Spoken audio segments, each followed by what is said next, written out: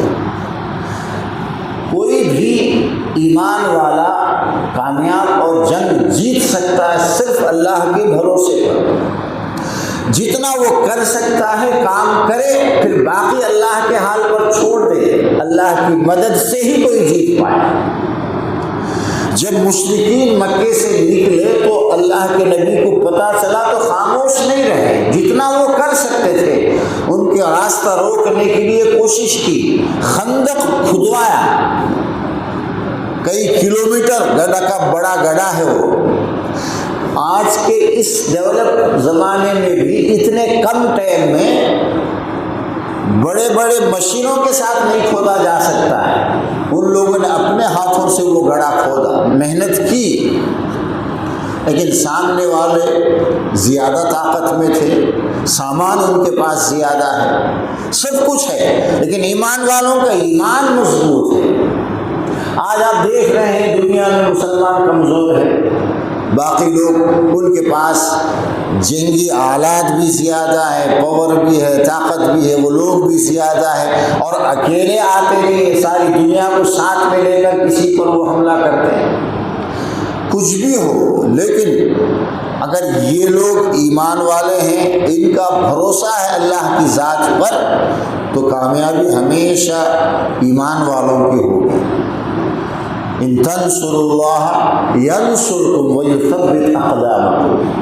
تم اگر اللہ کے احکام کو پورا کرو گے، اللہ کے دین کی مدد کرو گے، اللہ تمہاری مدد کرے گا اور ہمیشہ تمہیں ثابت قدم رکھے گا، تمہیں کوئی ہلا نہیں سکتا ہے۔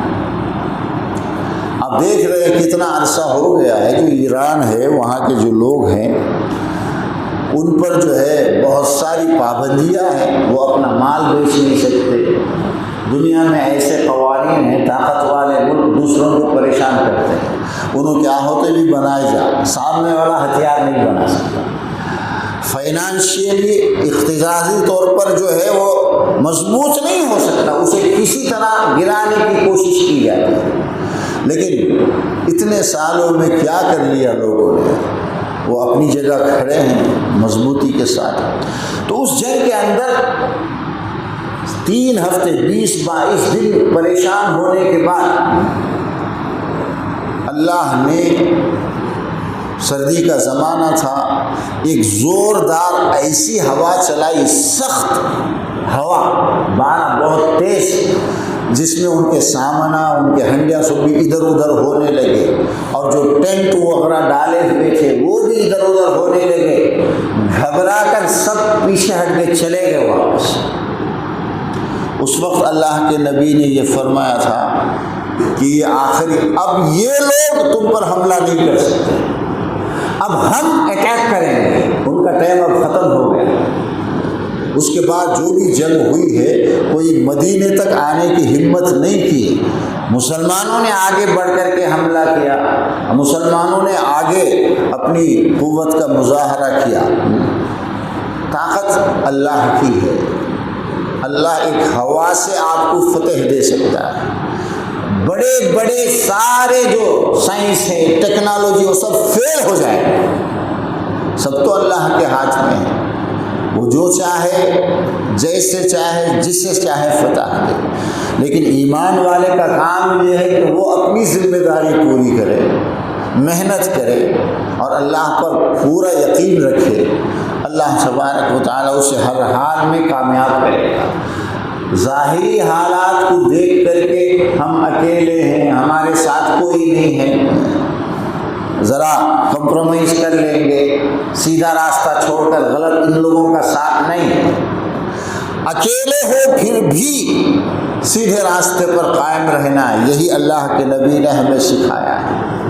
اور آج تک ہماری تاریخ، ہسٹری پورا اسی بات کی گواہی ہے کہ تمہارے دلوں میں اللہ پر یقین پورا ہو اور اللہ کے حکموں کو اگر تم پورا کرتے ہو۔ اسی لیے قرآن میں یہ فرمایا ہے الذین ان مکناہم فی الارض، ایمان والے وہ ہوتے ہیں جب اللہ ان کو پاور دیتا ہے، طاقت دیتا ہے، وہ کہیں کے مالک بن جاتے ہیں۔ کوئی وزیر بن گیا، کوئی کسی عہدے پر پہنچ گیا، کسی کو اچھی پوزیشن حاصل ہو گئی، کوئی بادشاہ بن گیا، تو وہ کیا کرے گا؟ اقام الصلاۃ، وہ کوشش کریں گے کہ نماز قائم کرے۔ اگر کسی کو پاور ملا ہے، پوزیشن ملی ہے، اور اس کے نیکسٹ وہ نماز خود پڑھنے اور نماز کو قائم کرنے، لوگوں میں نماز کو ترویج کرنے کی کوشش نہیں کرے گا، اس کا مطلب یہ ہے کہ وہ اپنے ایمان میں کمزور ہے۔ مسلمانوں کو طاقت اور پاور اسی لیے ملتا ہے کہ وہ اللہ کے حکموں پر عمل خود کرے اور دوسروں سے کروائے۔ اللہ کے نبی کو جیسے ہی قوت حاصل، مکے میں تو کوئی طاقت نہیں تھی، خود بھی نماز چھپ کر پڑھنا پڑتا تھا، کوئی مسجد نہیں تھی، لیکن مدینہ جب تشریف لائے اور پہلی بار جب ان کے ساتھ کچھ لوگ ہیں ان کو طاقت ملی، تو مدینے میں آنے کے بعد سب سے پہلا کیا کام کیا؟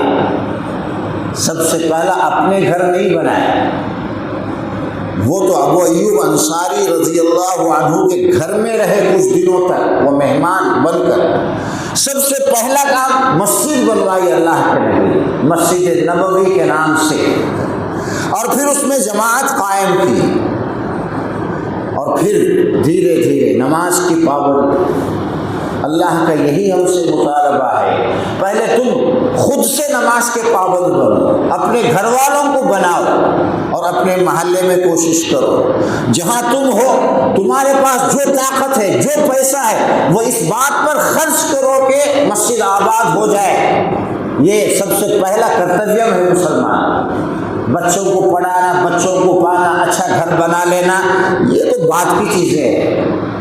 جب تم اللہ کے گھر کی تعمیر کی کوشش کرو گے، اسے آباد کرنے کی کوشش کرو گے، اللہ تمہارے گھروں کو بھی آباد کرے گا۔ ایک مسجد اللہ کے نبی نے بنائی اور اللہ نے جتنی آپ کے گھر والے سب کے لیے گھر بنوا دیا،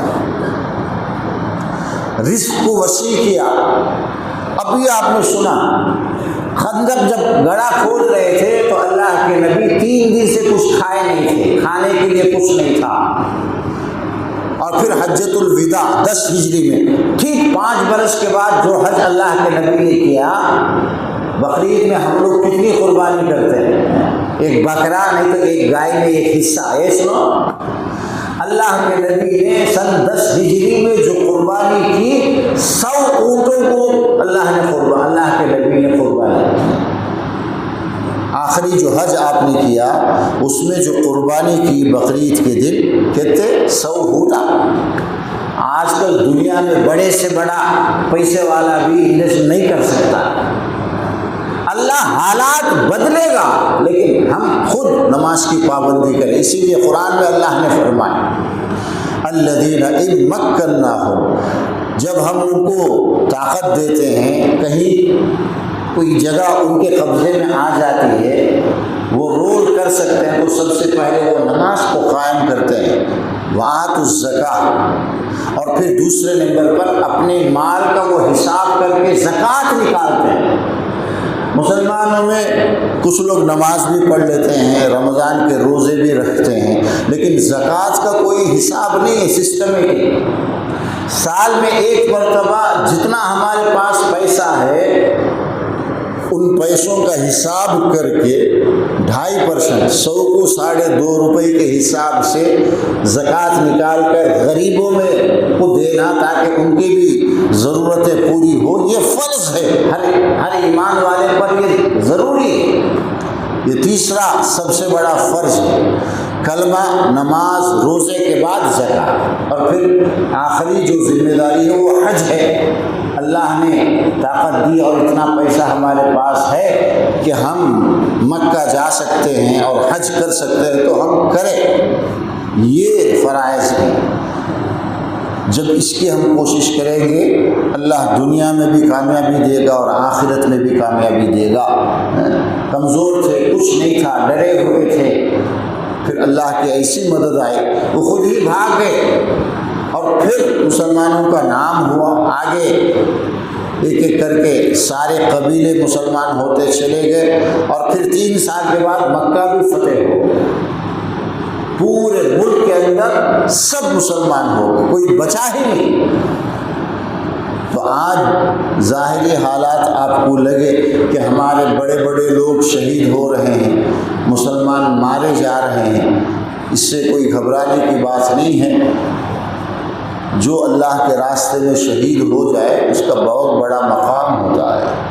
ہمارے نبی نے بھی یہ خواہش ظاہر کی، ودیت، کہ میری یہ خواہش ہے کہ اللہ مجھے میدان جنگ میں موت دے، میں شہید ہو جاؤں، لوگ مجھے مارے، پھر اللہ دوبارہ زندگی دے، پھر میں شہید ہوتا رہا۔ یعنی بار بار اللہ کے راستے میں جہاد میں جانا، شریک ہونا، لڑنا اور مقتول یعنی قتل ہو جانا، شہید ہو جانا، یہ بہت اعزاز کی بات ہے۔ اللہ تبارک و تعالی ہمیں مکمل یقین عطا فرمائے کہ اللہ پر یقین سے ہی ہمیں اس دنیا میں بھی ایک سکون والی زندگی ملے گی اور آخرت بھی ہماری کامیاب ہوگی۔ سبحانک اللہم و بحمدک، نشہد ان لا الہ الا انت، نستغفرک۔